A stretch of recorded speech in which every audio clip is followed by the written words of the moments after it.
Leisa, just on the Australians that are in Iran and Israel, this question often comes up when you have a global conflict that breaks out suddenly and people can't get out. My old mate Ross Greenwood from Sky Business News is stuck in Doha tonight. He's sitting there waiting for another 9 hours to get a flight for some reason to Adelaide, but he can't get out either because of the problems. We've got 3,000 people in Iran who want to come back to Australia and 1,000 in Israel. How much should it be the job of the government to get you home if you've gone there by choice? Well, you're right, and we hear this even when there's a natural disaster. There's always that pressure on the government to try to get people back. And look, I'm sure if you were in that situation, it is extremely frustrating that you're at the other end of the line to some bureaucrat who isn't necessarily being helpful. What I find interesting about this is within the first sort of 24 to 48 hours of the Middle East going basically to hell in a handbag, if you want to have a really blunt description of it, there were Australians that I know of who were in Israel, and they managed to use the private sector to get out of Israel. Now, if the private sector can transition people out of Israel, what is the Australian government doing? I understand it's dangerous, I understand the risk, I understand there's a lot of people, but the private sector were able to somehow reach in there and extract these Australians. What is our government doing?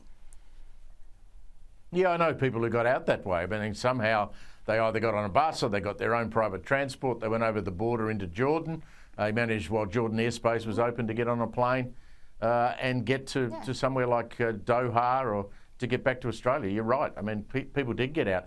Let's talk about Vladimir Putin. He's weighed in on all of this. The Russian president, he's met with Iran's foreign minister. That happened yesterday following President Trump's announcement of the bombing of the facilities. Putin condemned the attacks on Iran, but stopped short of offering full support to its ally. Now, Louise, what do you make of that? I think that says something about the behind-the-scenes relationship between Trump and Putin that is not often talked about.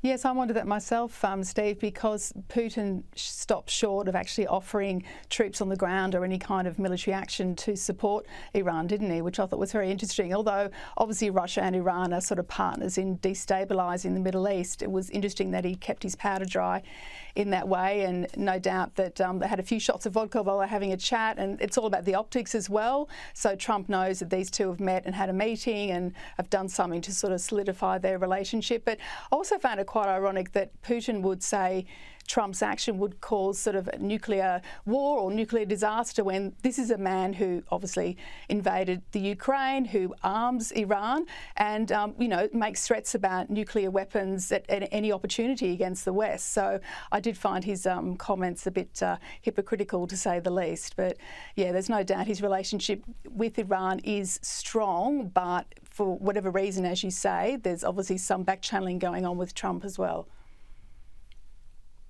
Louise, Leisa, great to catch up with you. Thank you very much. We'll catch you next week.